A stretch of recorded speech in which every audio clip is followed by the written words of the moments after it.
강의 3-8 시작하겠습니다. 우리 지난 시간에 21.10절 문제들을 열심히 풀었는데요. 그 다음에 이어지는 21장 11절부터 내용을 진행하겠습니다. 그래서 21장 11절의 내용은 transfer function, 전달 함수에 관한 것인데요. 우선 말씀을 드릴 게 전달 함수에 대해서는 지금 현재로는 다 이해하기가 좀 한계가 있습니다. 그래서 현재 맥락에서는 전부 이해하기 어려운 그런 측면이 있어요. 그래도 어쨌든 21장의 그 라플라스 변환과 관련해서 라플라스 변환이라는 것을 우리가 배우고 있다는 맥락 하에서 무엇인지 정도는 간략하게 좀 설명을 드리고 그러고 넘어가도록 하겠습니다. 그래서 이 전달 함수라는 거는요, 어떤 입력, 출력 간의 관계를 함수로 나타낸 것인데요. 여러분들 계속 공학을 공부해 가다 보면은 반복적으로 느끼시게 될 건데요. 입력과 출력이라는 것을 가지고 우리가 어떤 공학적인 기기라든가 어떤 시스템이라는 것을 생각을 하고 표현을 하면은 훨씬 더 좀 간결해지고 기억하기도 좋고 이해하기도 좋고 뭐 그렇게 됩니다. 그래서 언제나 입력과 출력이 무엇인지를 잘 이렇게 생각할 수 있어야 되거든요. 반대로 입력과 출력을 기준으로 우리가 뭔가를 설계를 하고 그렇게 공학적인 어떤 개발을 하고 그렇게 그 공학을 이제 응용을 하고 활용을 하게 됩니다. 그러면은 지금 여러분들은 이제 어떤 입력과 출력이 어떻게 구성되는 그 시스템을 어떻게 만드는지 이런 거에 대해서 이해하기가 좀 어려우실 텐데 제가 일단 하나의 예를 들어볼게요. 조금 이게 왜 그렇게 하지 약간 의아한 느낌이 드실 수는 있겠습니다만 그냥 그런가 보다 하고 어, 따라오시면 되겠는데요. 자, 여기 시작이 이제 입력이 있습니다. 입력을 xt라고 하죠. 그러니까 시간에 대한 어떤 함수가 입력이 되는 거예요. 그 다음에 이 입력이 어디로 들어가냐면은 어떤 소자니 회로니 뭐 디바이스니 이렇게 생각하실 수 있겠는데 좀 예쁘게 들어볼까요? 자, 얘가 어떤 시스템이라고 하는 거죠. 뭔가 어떤 공학적인 뭔가 기기예요. 뭐 소프트웨어일 수도 있고 하드웨어일 수도 있고 어쨌든 그런데 얘가 하는 게 인테그랄 적분을 하고 있습니다. 이 박스는 적분을 해요. 근데 뭐 소프트웨어일 수도 있고 하드웨어일 수도 있다고 말씀을 드렸는데 뭐 그냥 쉽게 생각해서 지금까지 계속 우리 엔지니어링 애플리케이션 이런 데서 회로 얘기를 많이 했잖아요. 근데 예를 들어 캐파시터 같은 거는 전류가 들어오면 그 전류에 그 전하들이 쭉 누적돼 가지고 쌓이잖아요. 그러니까 뭔가 적분을 하는 그런 기능이 있는 거죠. 그러니까 약간 그런 캐파시터 같은 거를 생각을 하셔도 돼요. 근데 이 그 적분의 결과가 그대로 출력이 되는 게 아니라 이 적분의 결과로 도출된 것이 이게 출력은 맞는데 이 출력이 입력에 입력에 뭔가 더해져서 이 출력을 우리 yt라고 할 건데 이 적분되는 게 그냥 입력이 아니라 입력과 출력 사이에 합 내지 차 뭐 이렇게 되는 경우입니다. 여기 합 기호를 써서 합하는 경우다 이렇게 하고요. 그 다음에 여기다가 하나를 더 추가해요. 곱셈. 그래서 뭔가 뭐 p라는 어떤 값을 곱해주는 이거는 그냥 상수곱 이런 걸 넣어준다고 합시다. 이 얘를 굳이 왜 넣어주는지 여러분 지금은 좀 의아하시겠지만은 여기다가 이거를 넣을 수 있는 그걸 칸을 이렇게 만들어주면은 이 p 값이 얼마냐에 따라 이 전체 시스템이 속성이 속성을 우리가 컨트롤할 수 있거든요. 막 그 기능 자체를 여러 가지로 조절을 해줄 수가 있기 때문에 이걸 일단 넣어줘 봅시다. 자, 이렇게 넣어주면은 그러면은 요 y가 그대로 여기로도 전달이 되고 여기가 그러니까 y죠 계속. 그리고 여기는 py고요. 그리고 요 더해지고 난 이 덧셈의 출력은 x 더하기 py 이렇게 쓸 수가 있을 겁니다. x 더하기 py를 제가 지금 x의 t 함수 표시를 지금 생략을 했는데 어쨌든 얘를 시간에 대해서 지금 적분한 요 적분기에 대입을 한 출력이 yt인 거죠. 그래서 식을 이렇게 쓸 수 있어요. 근데 지금까지 우리 계속 미분 방정식만 다뤄왔기 때문에 적분이 있는 식이면은 좀 불편하죠. 그러면 미분 방정식으로 얘를 만들어 주면 되죠. 양변을 미분을 하세요. 양변을 미분을 하면 어떻게 되냐면은 x t 다시 써줄까요? 플러스 p y 이퀄 자 이 좌변을 미분하면 그냥 인테그랄이 없어지는 거고 우변을 미분하면 dyt dt 이렇게 됩니다. 그러고 나서 이제 yt에 대한 식으로 다시 써주면 dy dt 마이너스 pyt t는 생략을 하죠. 다시 이퀄 x 이렇게 써줄 수가 있어요. 그러니까 이런 시스템을 가지고 이런 미분 방정식이 나오는데 x가 입력이고 y가 출력인 그런 미분 방정식이 되는 겁니다. 그런 시스템에 대한 미분 방정식이 되는 거예요. 근데 이 상황에서 우리 이 미분 방정식의 해를 구하기 위해서 라플라스 변환을 취해주면은 sy 마이너스 y0 마이너스 p 대문자 y 이퀄 대문자 x 이렇게 되는 거고요. 얘를 y를 묶어주면은 s 마이너스 p 이렇게 되고 그 다음에 y0라는 게 뭐 이 초기 조건인데 얘가 아까 무슨 뭐 캐패시터 같은 거일 수도 있다는 식으로 제가 얘기를 했잖아요. 그러니까 이게 어떤 회로라고 가정을 한다면은 회로를 이제 입력을 대입하기 직전까지는 회로를 그냥 아무것도 없는 상태, 그러니까 전혀 켜지지 않은 상태라고 생각하면 그 초기 값은 이 회로 내에 어떤 그 전선의 어떤 뭐 도는 전류라든가 아니면 흐르는 전류라든가 전압이라는 걸 그냥 다 0이라고 생각해 주는 게 합리적이겠죠? 그래서 그냥 초기 조건은 0이라고 치면은 y 곱하기 s-p 이퀄 x 이렇게 얘기를 해줄 수 있어요. 그러면 요거를 가져와 가지고요. 이렇게 정리가 된 요 상태에서 자 입력 분의 출력을 x분의 y 이렇게 놓고 이퀄 s-p분의 1 이렇게 얘기를 할 수가 있습니다. 이렇게 얘기를 할 수가 있고요. 요거에다가 이제 역 라플라스 변환을 취해주면은 그 다음에 x분의 y에 관한 어떤 그 시간 영역에서의 함수를 구할 수가 있게 되는데요. 이 라플라스 변환 취해주기 전까지 지금 그냥 이렇게 나타내 놓은 상태가 어떻게 보면 라플라스 변환을 시켜서 도출한 결과보다도 얘를 기준으로 뭔가 우리가 생각하고 뭔가 분석을 하기가 좋을 수가 있어요. 왜냐면은 얘는 그냥 유리다항식이거든요.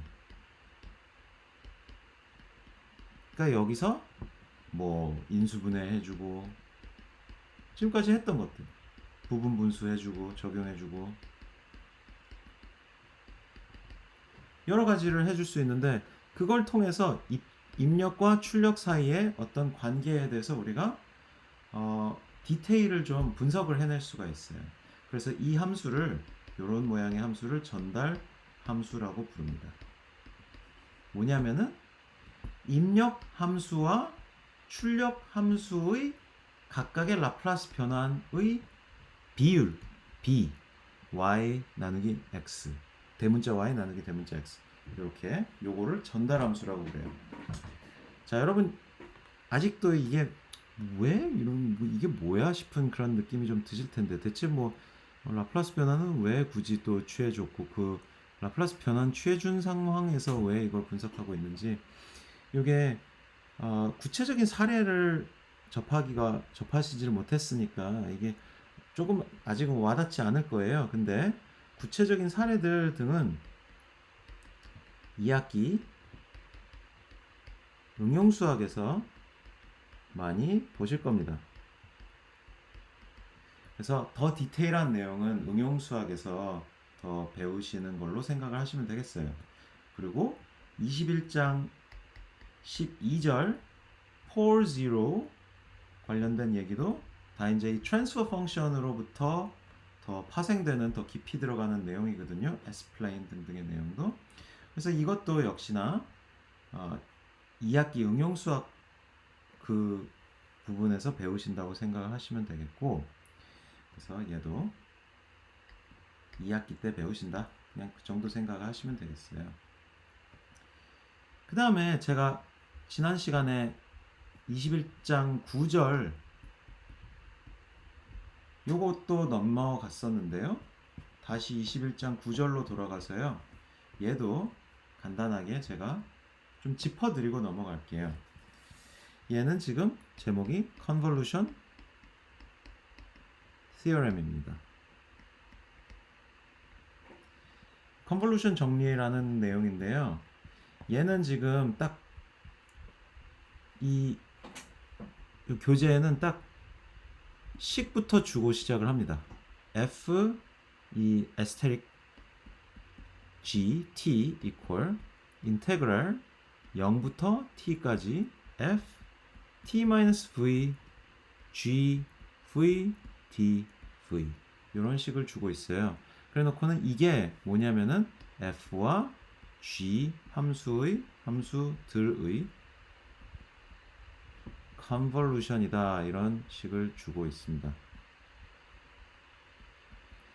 근데 이 식이 어디서 나왔는지 아무런 설명이 없어요. 컨볼루션 연산이라는 것 자체가 어디서 나오는지에 대해서 우리가 그 기본 원리부터 좀 배워야 되는데, 이게 역시나 2학기 응용수학에서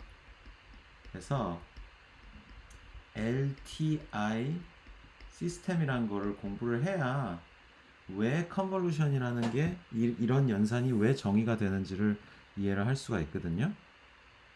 그래서 역시나 지금 현재는 이게 이 식에 대해서 이게 왜 필요한지, 이런 연산의 계산은 어떻게 하는지 뭐 등등을 여러분들이 다 자세히 알기가 어렵습니다. 근데도 굳이 이 얘기를 왜 우리 교재에서 지금 하고 있냐면은 라플라스 트랜스폼과 관련지어서, 라플라스 변환과 관련지어서 컨볼루션 티오렘이라는 게 성립하기 때문이거든요. 그래서 라플라스 변환에서의 컨볼루션 티오렘이 뭐냐면은 시간 영역에서, 즉 라플라스 변환을 시키기 전에 두 개의 함수를 컨볼루션을 시킨 것을, 얘를 라플라스 변환을 시키면은 그것은 각각의 라플라스 변환 대문자 f와 대문자 g의 곱이다. fg 곱 gs 이렇게 되기 때문에 이런 어떤 컨볼루션 정리라는 것이 성립한다. 요거 자체가 컨볼루션 정리가 되는 거거든요. 이게 컨볼루션 티어렘인데, 여기서 fs와 gs를 곱한다는 거는 같은 s 값에 대한 대문자 f의 함수값과 대문자 g의 함수값들을 곱해준다 이런 거예요. 예를 들어 그러니까 이렇게 fs는 s고 만약에 gs는 마이너스 s다 이러면은 두 개를 곱하면은 마이너스 s 제곱이 되는 거죠. 뭐 이런 결과 함수가 나오는 그런 느낌으로 그냥 두 함수를 곱해준다 이런 거거든요. 근데 보시면 컨볼루션 연산은 적분이 들어가요. 근데 이 적분이 이 컨볼루션 연산의 결과 역시 t라는 독립변수에 대한 함수가 나오는데, 이 특정 t에서의 함수값을 계산할 때 매번 적분을 해줘야 되는 굉장히 복잡한 연산이거든요. 근데 이 매 순간마다 적분을 해서 도출을 해줘야 되는 이 컨볼루션이라는 복잡한 연산의 결과를 라플라스 변환을 시켜가지고 두 함수를 이렇게 그냥 각 함수 값들을 서로 곱해준 그 결과 함수로 도출할 수 있다는 그런 장점이 있어요. 그래 놓고는 얘의 인버스 라플라스 변환을 계산하면은 얘를 계산할 수 있는 거죠. 그러니까 개별 함수를 라플라스 변환을 시켜서 그 다음에 서로 곱해준 다음에 인버스 라플라스 변환을 시켜주면은 매 순간마다 적분을 시켜줘야 되는 그런 복잡한 연산 결과를 얻을 수 있다. 이게 컨볼루션 시어럼의 중요한 포인트인데요. 말씀드린 것처럼 여러분 지금은 이게 도대체 무슨 의미인지 알기가 어렵습니다. 2학기 응용수학에서 더 자세히 배우시게 될 거거든요. 현재로는 그냥 이런 게 있는가 보다 정도 생각하시면 되고 뭐 굳이 예제도 풀어본 필요까지 없다고 보입니다. 이 맥락하에서는 이게 뭐 어디에 쓰이고 왜 필요한지 이런 걸 전혀 모르는 맥락하에서는 뭐 이런 문제를 푸는 게 큰 의미가 없거든요. 그래서 응용수학 때 이제 다시 이제 수업을 들으시면서 디테일하게 왜 이런 게 필요한지를 배우시면 그때 더 잘 이해를 하시게 될 거예요. 제가 이제 굳이 어차피 2학기 때 배울 건데 요 정도로 말씀을 드리는 소개를 드리는 이유는 이제 2학기 때 뭘 배우는지에 대한 살짝쿵 예고편을 드리기 위해서기도 하고 어쨌든 우리가 지금 이 교재 21장을 보는데 좀 더 완결성을 갖고 여러분들께 설명을 드리기 위해서기도 해요. 근데 어쨌든 예를 들어 우리 3부 시험에서는 이 부분은 21.9절, 21.12절, 11절은 문제 출제는 안 한다. 요렇게 기억을 하셔도 되겠습니다. 이런 게 있다를 그냥 소개시켜 드린 정도라고 생각하시면 되겠어요. 자, 그 다음에 마지막으로 21장 13절로 가겠습니다. 21장 13절. 이거는 이제 특수함수의 라플라스 변환 이렇게 보시면 되는데요. 자, 델타 펑션이라는 거는 제가 1부에서 설명을 드렸었죠. 자, 델타 t라고 그러면은 t 실수 값을 갖는 t 영역에서 t 이퀄 0에서만 무한대 높이를 갖는 그런 값이고 나머지는 전부 0인 그런 함수였죠. 그러니까 얘는 for t는 0, 그다음에 0, 나머지 이렇게 되는 그런 함수였었어요. 그리고 이 델타 펑션과 관련되는 게 shifting property라는 거를 제가 얘기를 했었죠. 그래서 인테그랄 0부터 이제 마이너스 무한대부터 무한대까지 델타 t f t dt 이러면은 이게 f0이다 뭐 이런 얘기를 했었고요. 만약에 여기에 델타 t-d 그러면 얘는 fd 즉 이 델타 함수의 그러니까 t-d면은 요 괄호속이 0이 되는 지점, 즉 t 이퀄 d인 지점에서 요 임펄스가 있을 거잖아요. 얘를 임펄스라고 하는데, 그래서 임펄스가 있는 그 위치에서의 함수 값을 이렇게 걸러주는 그런 작용을 시킬 수가 있어요. 델타 펑션과 인테그랄을 같이 쓰면 그게 델타 펑션의 shifting property인데요. 이 shifting property를 이용을 해서 델타 펑션의 라플라스 변환을 구할 수가 있습니다. 그래서 라플라스 변환을 생각하면은 델타 t라는 함수에 대해서 2의 마이너스 st를 곱하고 dt 적분을 시켜주는 게 델타 펑션의 라플라스 변환이잖아요. 0부터 무한대까지 생각하면 그러면 이게 그러니까 델타 펑션 델타의 대문자가 이건데 이렇게 쓸 수 있겠는데요. 얘는 어떻게 되는 거냐면은 결국은 뭐예요? 2의 마이너스 s t가 0일 때 값이거든요. 그래서 얘는 1입니다. 그냥 1이 나와요. 델타 t 그냥 델타 t인 경우에는 1이 나오고요. 그 다음에 여기 그 세컨드 시프트 프로퍼티를 쓴다면은 델타 t-d u t-d 이런 식으로 2의 마이너스 st 이렇게 적분이 되면은 얘가 뭐예요? 1 곱하기 이 s 영역에서 곱하기 2의 마이너스 st 이런 식으로 곱해지겠죠?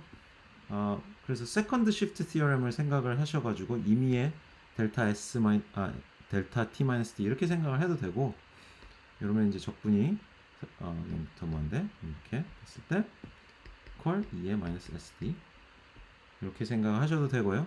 그 세컨드 시프트를 생각하셔도 되고, 아니면 그냥 이 상태에서 u를 지우면 그냥 좀 더 생각하기 편해서 요거 그러니까 여기서 평행 이동 시키면은 그 shifting property에 의해서 t equal d인 그 지점에서의 함수값이 도출되니까 2의 마이너스 sd다 이렇게 도출된다고 생각하셔도 되겠어요. 지워주고. 그래서 얘가 델타 펑션에 대한 라플라스 라플라스 트랜스폼 결과입니다. 근데 요 그냥 기본 델타, 평행 이동되지 않은 기본 델타의 라플라스 변환이 1이라는 거는 좀 재밌어요. 그러니까 그 시간 영역에서의 상수값 1을 라플라스 변환을 시키면은 뭐가 나왔었어요? s분의 1이 나왔었죠? 그 다음에 델타 펑션의 라플라스 변환을 시키면은 1이 나와요.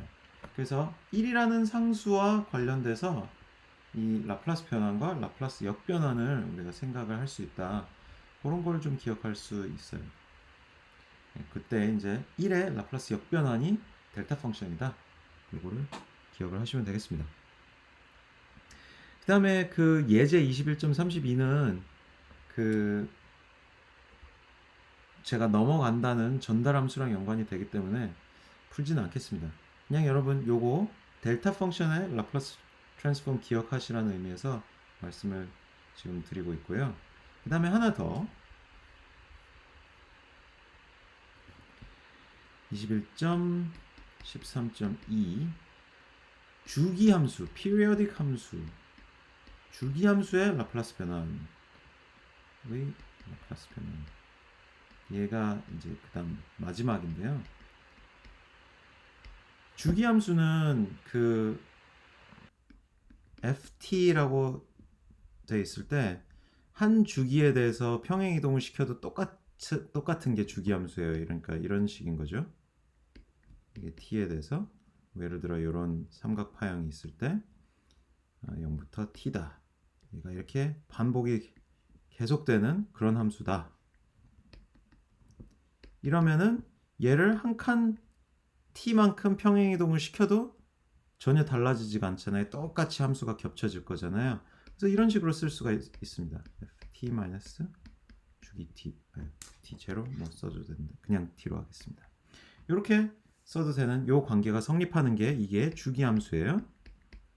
아마 일부에서 설명을 드렸던 것 같은데 기억 안 나시는 분들 이거 기억하시면 되겠는데요. 이게 주기 함수인데 주기 함수에 대해서 라플라스 변환을 계산을 한다고 그러면 대문자 fs equal 인테그랄 0부터 무한대까지 ft 2의 마이너스 st dt 이렇게 식을 쓸 수가 있는데 얘를 다시 써보면요 한 주기씩만 적분을 한다라고 그렇게 나눠서 쪼개서 생각을 하죠. 0부터 t까지 ft 2의 마이너스 st dt 플러스 t부터 et까지 ft 2의 마이너스 st dt 플러스 et 3t ft 2의 마이너스 st dt 땡땡땡 플러스 땡땡땡 이렇게 되겠죠. 이렇게 써도 무방하죠. 그래 놓고는 근데 생각을 해보면은 ft는 0부터 t까지든 t부터 et까지든 똑같습니다. 여기만 달라지는 거죠. 여기만 달라지는 건데 t부터 et까지의 t 값이나 0부터 t 값까지의 t 값이나 뭐가 달라요? 0부터 t까지의 변화랑 t부터 et까지의 변화랑 t부터 2t까지의 변화 t 값은 그러니까 요 구간은 t 플러스 0부터 t 플러스 t까지의 변화랑 똑같죠? 그러니까 t라는 값을 기준으로 0부터 t까지 변화하는 거랑 똑같고, 요거 같은 경우에는 어떻게 돼요? 2t를, 그러니까 2t에서 3t로 가는 거는 2t 플러스 0, 2t 플러스 t, 이렇게 구간이 변하는 거랑 같죠? 그러면은 얘를 다시 이렇게 쓸 수 있어요. 0부터 t까지 ft 2의 마이너스 st dt 플러스 적분 구간은 0부터 t까지 써주고, 어차피 ft는 여기 t부터 2t까지 그 ft나 0부터 t까지 ft는 똑같으니까 이렇게 써도 무방하고, 그러니까 여기까지랑 여기까지는 똑같고, 2의 마이너스 st만 여기다가 뭘 곱해주면 돼요? 요게 요런 식으로 되는 거잖아요. 그죠? 이렇게 되는 거죠. 그래 놓고 dt 있으면 되고, 그 다음에 플러스 인테그랄 0부터 또 t까지 ft 2의 마이너스 s t 플러스 2t 이렇게 써줘도 똑같죠. 그리고 이게 나머지 계속 될 거잖아요. 그럼 이거 이퀄, 자 0부터 t까지 ft 2의 마이너스 st dt, 자 그 다음에 얘는 2의 마이너스 st, 얘는 그러니까 2의 마이너스 st 곱하기 2의 마이너스 s 대문자 t죠. 근데 2의 마이너스 대문자 t는 스몰 t랑 무방하니까 적분항 바깥으로 아예 꺼내도 돼요. 그래서 플러스 2의 마이너스 s 대문자 t 0부터 t까지 ft 2의 마이너스 st dt, 그 다음에 얘는 2의 마이너스 s et 인테그랄 0부터 t까지 ft 2의 마이너스 st dt, 이런 식으로 정리를 할 수 있습니다. 땡땡땡 계속 되는 거죠. 그래서 요거를 다시 다 정리를 하면요, 얘가 계속 반복돼요. 그죠? 그래서 인테그랄 0부터 t까지 2의 마이너스 ft 2의 마이너스 st dt, 얘는 계속 반복되고, 그 다음에 분배 법칙에 의해서 얘를 꺼내고 나면 곱하기 1 플러스 2의 마이너스 st 플러스 2의 마이너스 2st 플러스 2의 마이너스 3st, 이런 식으로 계속 가겠죠? 플러스, 그래서 얘가 무한 등비급수가 돼요. 그리고 공비가 2의 마이너스 st입니다. 그러면 무한 등비급수의 공비가 2의 마이너스 st면 얘를 다 합하면 어떻게 돼요? 1 마이너스 공비 2의 마이너스 st 분의, 자 그냥 1 마이너스 그 공비의 무한대승인 건데, 공비가 그러니까 1보다 작다 이런 식으로 생각을 해야 수렴을 하겠죠. 그래서 2의 마이너스 st분의 1, 그냥 수렴을 해야만 이게 뭔가 계산이 되니까, 발산하면 안 되니까 이 s의 어떤 수렴 범위가 그걸 만족하겠다라고 그냥 전제를 깔고 이 무한등비급수를 이렇게 간단하게 해버립니다. 그러면은 얘를 다 정리하면은 equal 1 마이너스 2의 마이너스 st분의 인테그랄 0부터 t까지 2의 ft 2의 마이너스 st dt, 이렇게 써줄 수가 있어요. 주기함수에 대한 라플라스 변환이 됩니다. 자, 얘도 사실은 뭐 이런 게 있다를 소개를 해드리는 정도고, 어차피 응용수학에 가면 다시 더 자주 볼 거예요. 요 주기함수의 라플라스 변환. 사실은 주기함수의 푸리에 변환이라는 걸 배울 텐데, 푸리에 변환이라는 것이 라플라스 변환의 형제쯤 되거든요. 아주 긴밀한 친척인데, 거기서 굉장히 많이 볼 거라서 굳이 21.33 예제는 풀지는 않겠습니다.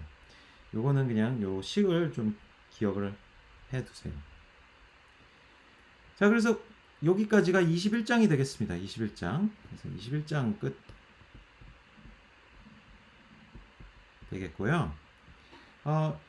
제가 계획했던 것보다는 조금 더 서둘러서 21장을 마무리를 한 것이요. 20장의 내용도 조금 커버를 하는 게 아무래도 좋겠다라고 생각이 들어가지고 그런 건데요. 우리 20장에 관련된 20장에서 설명되는 주요 개념들을 몇 개를 설명을 드리겠습니다. 그래서 우리 이제 20장으로 넘어갑시다. 20장. 20장이라는 거에 제목이 그냥 상미분 방정식 2 이렇게 되어 있어요. 왜냐면 20장에는 이런저런 각종 이슈들이 좀 뒤섞여 있거든요. 잡종, 잡학 챕터라고 생각을 하셔도 되겠는데 여기서 그래도 얘기를 하는 주요한 이슈가 두 개가 있습니다. 두 개가 있는데 이슈 그 주제 1이 뭐냐면은 고차 미방, 고궤도 미방, 고궤도 미방. 그러니까 미분이 최고 궤도의 미분이 꽤 많이 된 그런 항이 들어있는 미분 방정식을 얘기하는 거고요. 얘가 근데 스테이트 스페이스 형식이라는 거랑 연결이 돼요. 근데 스테이트 스페이스 형식이라는 거는 나중에 제어공학 같은 데서 많이 등장할 수가 있습니다. 그래서 알아두면 좀 좋아요. 그냥 역시나 또 소개를 해드리는 정도다라고 기억을 하시면 되겠고요. 얘가 주제 1번이고 주제 2번은 수치 해석적 풀이, 이게 주제 2번인데요. 이 2번 주제가 조금 더 여러분들이 알고 넘어가고 여기서 배우고 딴 데서 얼마나 배우실지 모르겠는데 여기서 좀 배우고 넘어가는 게 좋을 것 같아요. 그래서 사실 요거를 좀 가르쳐 드리고자 무리를 해서 20장을 진도에 넣었습니다. 근데 진도에 넣다 보니까 얘도 그래도 살짝 소개는 시켜드리고 넘어가는 게 좋다고 생각이 들었고요. 그래서 오늘은 여기까지 이제 제가 그 설명을 하고요. 강의 3-8, 3-9 하고 필요에 따라 3-10까지 이 수치 해석적 풀이 20장 5절, 6절, 7절 부분을 이 수치 해석적 풀이 부분을 다음 강의들에 이어서 진행을 하도록 하겠습니다. 자, 그러면 바로 20장 3절로 들어가죠. 그 앞에 내용은 그냥 넘어가셔도 되겠습니다. OPM프랑 연결을 지어서 미분 방정식 풀이에 대한 얘기를 하고 있는데 모르고 넘어가도 상관없겠고요. 20장 3절은 고궤도 미방 얘기죠. 그러니까 지금 바로 예를 들고 있는데 예제 20.1절 1번을 보죠. 얘는 근데 큰 차이는 없습니다. 지금까지 보던 거랑 특별히 그 미분 궤도가 높지는 않은데요. 어쨌든 2궤도 미분 방정식이죠. 얘를 지금 1궤도 미분 방정식 여러 개로 표현하는 표현법을 얘기를 하고 있습니다. 해보세요. 할 것, 이게 문제거든요. 할 것이 아니라 할 것인데. 네. 그래서 고궤도 미분 방정식을 좀 더 수월하게 접근하는 방법으로 이 여러 개의 1궤도 미분 방정식으로 표현해라 라는 방법을 알려주고 있어요. 그럼 그걸 어떻게 하냐면요. 자, dy dx를 얘를 y2라는 별도의 그 기호로 설명합니다. 그리고는 여기 오리지널 y를 y1이라고 이름을 붙여요. 자, 이렇게 해주면 어떻게 되냐면요. 그 dy1 dx는 y2인데 이 y2를 여기에다 대입을 해보세요. 그러니까 얘가 얘다라고 하면 얘 이퀄 y2가 되고 그 다음에 얘는 y1의 2궤도 미분이지만 그러니까 여기를 한 번 더 미분한 게 이렇게 되는 거잖아요. 그러니까 이 2궤도 미분 이퀄 y2의 1궤도 미분인 거죠. 그죠? 그러면 자, 어떻게 됐냐면은 지금 일단 요 식이 식 1이에요. 식 1번. 근데 얘는 1궤도 미분식이죠? 미방이죠? 그 다음에 요 오리지널 식이 어떻게 되냐면은 y2 dy2 dx 마이너스 7. 자, 이제 dy dx를 쓰려고 제가 그러고 있었는데 아니죠. 쓸 필요가 없죠. 왜냐면 dy dx가 dy1 dx였던 것이 되고 그거 equal 마이너스 7 y2 이렇게 써주면 되니까요. 그 다음에 여기에다가 지금 제가 여기다 요거 y를 빼먹었었죠. 그 다음에 플러스 3y1 equal 0 이렇게 되는 겁니다. 얘가 뭐냐면은 식2예요. 근데 얘도 보면 뭐예요? 미분은 하나밖에 없죠? 1개도 미방이 됩니다. 다만 이제는 미지함수가 2개예요. 그래서 y2도 미지함수, y1도 미지함수입니다. 그러니까 이거는 어떻게 되냐면은 고궤도 미분 방정식을 그 미분 차수가 높을수록 그 차수 개수를 이제 서로 다른 그러니까 높은 고궤도 미분 차수를 여러 개의 미지 함수로 변환을 해준 그런 셈이에요. 근데 이렇게 변환을 하면은 차라리 계산하기가 쉽습니다. 고궤도 미방식으로 이렇게 다 엮여서 생각할 때는 한꺼번에 이거를 다 연결 관계들을 다 생각을 했어야 되거든요. 근데 이렇게 여러 개의 1궤도 미방으로 나눠 놓으면은 하나를 계산하고 그 하나로부터 나머지 하나를 또 유추하고 막 이런 식으로 하나씩 계산을 할 수 있는 그런 방향으로 가기 때문에 좀 더 편해져요. 그래서 이런 고궤도 방정식을 미분 방정식을 대응하는 방법을 이렇게 알려주고 있습니다. 그리고요 여기 지금 식이 2개가 되고 미지수가 2개잖아요. 식 2개, 미지함수 2개. 그러면 이거 뭐예요? 연립 미방인 거죠? 근데 우리 2부에서 한참 뭘 배웠어요? 연립방정식 푸는 방법 배웠죠? 그래서 이 연립미방을 어떤 식으로 나타낼 수 있냐면요. 이런 식으로 나타낼 수 있어요. y1, y2가 있고요. 얘를 벡터처럼 생각하고 얘가 이제 미지함수의 벡터가 되는 거죠. 그 다음에 여기다가 지금 자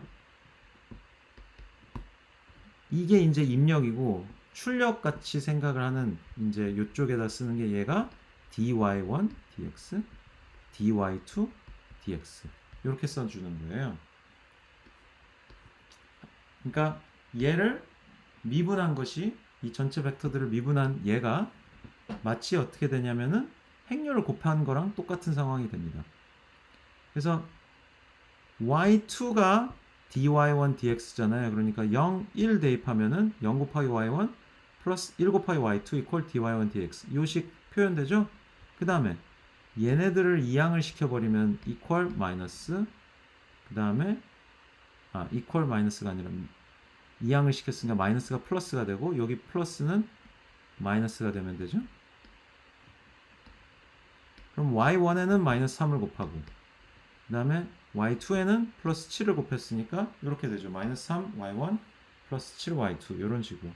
그래서 y1 y2를 미분하는 게 요 0, 1, 마이너스 3, 7이라는 행렬을 곱하는 거랑 똑같이 되는 그런 미분 방정식 형태로 이 고궤도 미분 방정식이 변환이 돼요. 이래가지고 뭔가 어떤 초기 값, 뭐 경계값 이런 거를 이용을 해가지고 이 양변을 뭔가 적분해 해가지고 y1, y2를 따로따로 계산을 해내는 그런 식으로 풀어도 전부 이 고궤도 미분 방정식에 대한 해를 구할 수가 있게 되는 그런 신기한 그런 풀이법이 또 있습니다. 그래서 이게 고궤도 계속 고궤도가 되면은 뭐가 어떻게 되는 거예요? 얘가 벡터의 원소 개수가 늘겠죠? 그거를 하나의 예제를 더 보죠. 그래서 20.2 예제 얘를 보면요.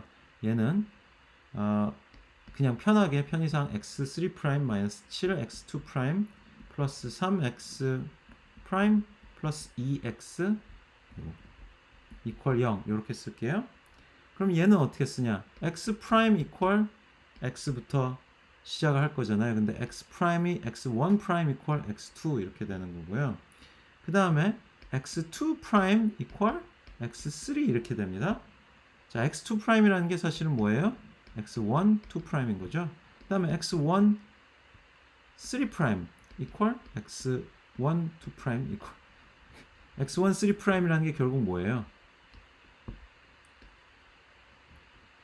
이게 x2의 2 프라임인 거고 equal x3의 프라임인 건데 얘가 equal x4 이렇게 생각을 해도 되고요. 근데 마냥 계속 변수를 만들면 좀 그렇죠. x3 프라임이라는 게 여기 보시면은 이제 x1 3 프라임이었으니까 얘에다가 equal 요거가 우변으로 들어가면 되잖아요. equal 그러면 7x2 프라임 마이너스 3x 프라임 마이너스 2x 근데 얘가 다 x1 기준이죠. 그죠? 그러면 다시 써줄 수 있는 게 x1 2 프라임은 7 x3 마이너스 x1 프라임은 x2 3 x2 그 다음에 x1은 그대로 두면 되죠. 그러면은 요 미분들을 다 없앤 거가 되고 여기 x3에 대한 미분 하나만 남았죠. 그러니까 다시 써주면은 이제 x1, x2, x3가 있고요. 세 개가 있고 그 다음에 여기 x1 프라임, x2 프라임, x3 프라임이 있고요. 그 다음에 어떻게 되냐면은 여기 지금 이 세 개의 식이 있었죠. x1 프라임은 x2예요. 그러니까 0, 1, 0입니다. 0 곱하기 x1, 1 곱하기 x2, 0 곱하기 x3. x2 프라임은 x3예요. 그래서 0, 0, 1입니다. 이렇게 되고요. 그 다음에 x3 프라임은 자 마이너스 2 곱하기 x1, 마이너스 3 곱하기 x2, 그 다음에 7 곱하기 x3 이렇게 써줄 수 있어요. 우리 교재에는 해라기보다 요런 형식으로 나타낸 일개도 연립 미분 방정식 형태로 나타낸 걸 행렬로까지 표현을 안 했는데 이렇게 행렬로도 표현할 수가 있습니다. 20.3번 볼까요? 20.3번 이제 20.3 얘는 처음부터 dy1 dx equal y1 플러스 y2 그 다음에 dy2 dx equal 4y1 마이너스 2y2 이렇게 처음부터 그냥 다 1개도 미분 방정식 형태로 제공을 했고요. 얘를 다시 쓰면 y1 프라임 y2 프라임 equal 자 1, 1 그 다음에 4 마이너스 2 요거 연립 방정식을 그대로 행렬로 바꾸는 거 쉽게 할 수 있잖아요. 이렇게 나타낼 수 있게 됩니다. 여기서 지금 이렇게 써져 있는 거를 다시 고궤도 미분 방정식 형태로 바꾸래요. 그러면은 이게 생각보다 좀 골치가 아플 수가 있죠. 여기 지금 이제 어떻게 대입을 해야 그 미분 방정식이 쉽게 풀릴까 생각을 하실 수가 있는데 아까 봤을 때 어떻게 했었어요? 그러니까 dy2 이런 식으로 했었죠. dy1 dx equal y2 이런 식으로 정리를 해가지고 그 고궤도 미분 방정식 형태로 만들었었잖아요. 식에서는 그 이전 예제에서 봤던 것처럼 이렇게 간단한 형식으로 첫 번째 식이 나타나져 있지가 않아요. 둘 다 이제 두 식 모두 두 변수 모두가 들어있는 상황으로 이렇게 나타내집니다. 그래서 얘를 이제 오리지널 뭐 어떤 고궤도 미분 방정식으로 바꾸려면요 약간 트릭들을 써야 되는데요. 어떤 트릭을 쓸 수 있냐면은 이 두 번째 식을 양변을 미분을 해줍니다. 그럼 d2y2 dx2 equal 4 dy1 dx 마이너스 2 dy2 dx 이렇게 써줄 수가 있겠고요. 그래 놓고는 여기 dy1 dx 여기 있는 y1 플러스 y2를 여기로 대입을 해줍니다. 그러면 equal 4 y1 플러스 y2 마이너스 2 dy dx 이렇게 되는데요.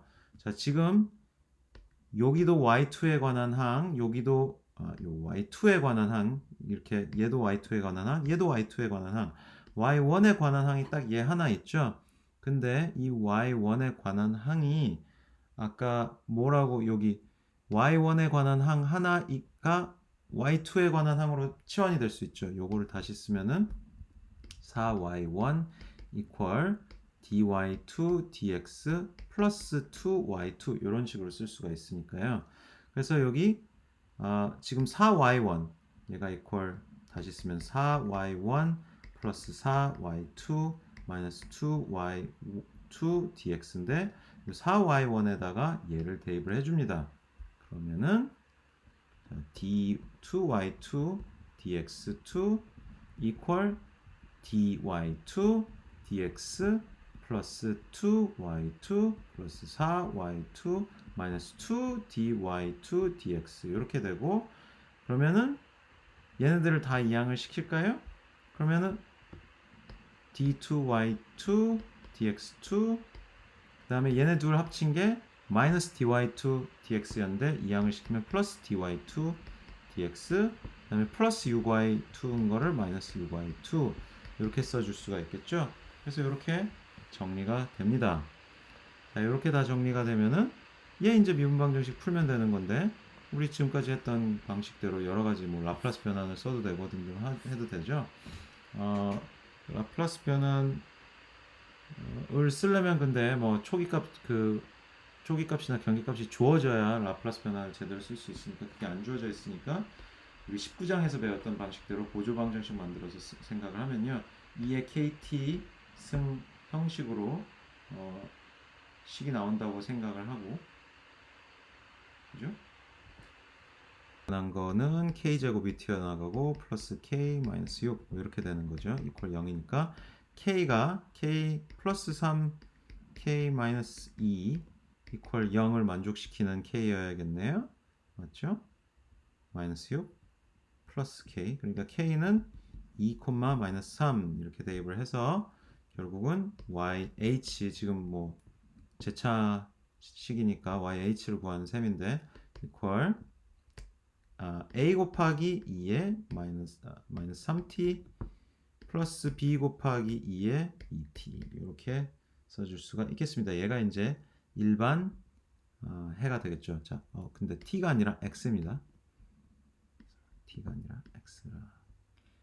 그러니까 x에 관한 함수 이렇게 생각을 해줘야겠죠. 그래서 이렇게 써줄 수가 있어요. 일반에는 구하라는 대로 이렇게 구할 수 있겠는데요. 두 번째 문제는 이미 제가 아까 답을 풀어놨던 요거네요. 요걸 행렬 형식으로 표현해라. 그게 전부네요. 뭐 그게 끝입니다. 자, 그래서 여기까지 지금 고궤도 미분방정식을 이제 1궤도 미분방정식으로 전환하는 방법에 대해서 설명을 드렸는데요. 요거를 지금 결국은 좀 더 체계화 시켜서, 그래서 고궤도 미방 1궤도 미방의 연립, 아이고 지워지네. 이게 1궤도 연립 미방 형식으로 바꾸는 요 내용을 체계화 시킨 게 20.4절의 스테이트 스페이스 모델의 얘기입니다. 얘도 역시 지금 현재는 우리 교재에서는 아주 여러 사례들을 자세히 들어서 제시를 하고 있지는 않은데요. 엔지니어링 애플리케이션을 통해서 그 개념만 간략하게 제시를 하고 있으니까 그 정도로 소개드리는 정도로 할게요. 그래서 엔지니어링 애플리케이션 20.1을 보면요, 스프링 매스 시스템이 주어져 있는데요. 스프링 매스 시스템이라는 게 뭐냐면은 스프링에 매스, 어떤 질량을 갖는 추가 달려있는 상황을 얘기를 합니다. 그래서 얘가 스프링이고, 이 스프링은 탄성 개수가 k인 스프링이고요. 이 추는 질량이 m인 그런 추입니다. 근데 이 추의 어떤 그 움직임의 떨림을 좀 덜 주려고 여기 댐퍼라는 게 들어있어요. 댐퍼라는 게 붙어 있습니다. 이 댐퍼는 어떤 B라는 상수로 결정되는 댐핑 작용을 한대요. 그러니까 얘가 출렁출렁 왔다 갔다 용수철에 이렇게 흔들흔들 진동 운동처럼 할 때 그 진동을 덜 하라는 그런 댐퍼가 달려 있고요. 그 다음에 우리는 얘를 FT만큼 뭔가 당겼다가 그랬다가 놓으면서 뭔가 이 추의 진동을 이제 체크를 할 거예요. 그래서 이 추에 관한 어떤 식을 제시를 하면요, 이 추에 적용이 되는 힘은 총 힘은 지금 FT라는 힘이 외력이 또 외력으로 작용을 했고 그 다음에 마이너스 B 댐핑이라는 게 이 변화되는 상황에 1궤도 미분에 비례한다고 하네요. 그러니까 지금 이 바깥으로 지금 화살표가 그렇게 붙어 있어서 그런데 FT는 오른쪽으로 끌어당기는 힘, 그 다음에 이 B는 댐퍼가 왼쪽으로 당기는 힘. 근데 그게 BWDT로 표현이 된다고 하고요. 그 다음에 마이너스 이 용수철 탄성 개수로 표현이 되는 KW라는 식으로 이 지금 이 질량에 가해지는 외부 힘이 다 요약이 되어 있고요. 이 외부 힘이 이 질량의 그 F는 MA 고힘이랑 같은 질량 그 자체의 운동힘 얘로 표현이 될 수가 있겠습니다. M 그 다음에 D2W DT2 이래놓고 지금 W가 뭔지 말씀 안 드렸는데 W가 위치예요. 위치. W가 그러니까 변위인 거죠. 변위. 변위를 한 번 미분하면은 얘는 속도. 변위를 두 번 미분하면 얘는 가속도. 이렇게 되는 겁니다. MA에서 A가 가속도잖아요. 그래서 이런 식으로 식을 짤 수가 있는데 얘가 지금 W에 대한 이궤도 미분 방정식이 나오는 거예요. 그래서 우리 지금 엔지니어 애플리케이션 설명하는 교재에서는 W를 X1이라고 부르고 DW, DT를 X2라고 부르자 이렇게 얘기를 하고는 그 다음에 이 식을 지금 요 식을 이제 X1과 X2에 대한 식으로 다시 표현을 하는 거예요. 그러니까 그러면은 요렇게 설명을 할 수가 있을 텐데 이미 일단 요게 이제 보죠. 네네. 요게 이제 하나의 식이고 그 다음에 또 요 식이 하나 있고 그 다음에 x2에 대한 식만 있으면 되는 거예요. 이제 d2w dt2 얘가 dx2 dt랑 같은 건데 그게 지금 얘잖아요. 근데 얘는 이제 m을 이항을 시키면 equal n분의 1 ft 마이너스 n분의 b dw dt 마이너스 n분의 k w 요건데 w는 뭐예요? x1 그 다음에 dw dt는 뭐예요? x2 이렇게 되는 거죠. 그래서 얘 식을 다시 쓰면은 x2 프라임 equal 마이너스 n분의 b x2 마이너스 n분의 k x1 마이너스 n분의 플러스 n분의 1 ft 이렇게 정리가 되어요. 그래서 여기서 지금 요 두 식이랑 지금 요 식이랑 요거를 다 결합을 시키면요. 이런 식으로 써줄 수 있어요. 자, 얘는 w가 x1이니까 사실 equal x1 프라임인 거죠. 그래서 x1 프라임 그 다음에 x2 프라임 이렇게 써놓고 이거 equal 그 다음에 여기 x1 x2 자 x1 프라임은 뭐였냐면 그대로 x2입니다. 그러니까 0, 1 이렇게 써줄 수가 있겠고요. 그 다음에 x2 프라임은 얼마냐면은 x1에는 마이너스 n분의 k x2에는 마이너스 n분의 b 이렇게 곱해주는데 거기서 끝이 안 나네요. 뭐가 외부 힘이 하나가 더 있죠. 그래서 요거를 이렇게 좀 밑으로 가져오면은 여기다가 플러스 x2 프라임의 여기에 대해서 요렇게 되는 거죠. n분의 ft 그리고 여기에는 그냥 0입니다. 이렇게 써줄 수도 있고 아니면은 ft라는 게 입력으로 중요한 거니까 여기 n분의 1 곱하기 ft 이렇게 써줄 수도 있겠어요. 그래서 이런 식으로 하나씩이 나오고요. 그 다음에 또 하나씩이 뭐가 나오냐면은 이 지금 오리지널 이 w랑 그 다음에 x1, x2랑 연결을 짓는 그런 식이 하나 나오는데 그거를 w equal 1, 0, x1, x2 이렇게 표현하는 식을 하나 더 써줄 수가 있겠습니다. 그러니까 이제 x1, x2라는 벡터들을 가지고 오리지널 어떤 그 독립변수 아니죠. 독립변수죠. 그렇죠? 얘에 관한 함수들 죄송합니다. 미지함수죠. 얘가 미지함수죠. 얘가 미지함수였던 거죠.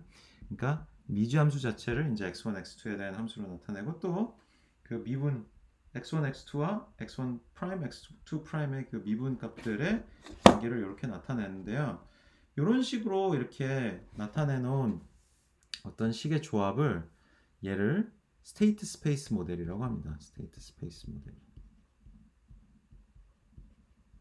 자, 좀 개념이 어려울 거고 거듭 다시 말씀드리지만은 얘에 관한 상세한 사례들을 아주 많이 보지는 않을 거예요. 그냥 미분방 정식을 이런 형식으로 다시 재조립해가지고 거기서 어떠한 행렬들이라든가 벡터들의 이름을 붙이고 이제 뭔가 개념적으로 분석을 하는구나 정도로 기억을 하시면 되겠는데요.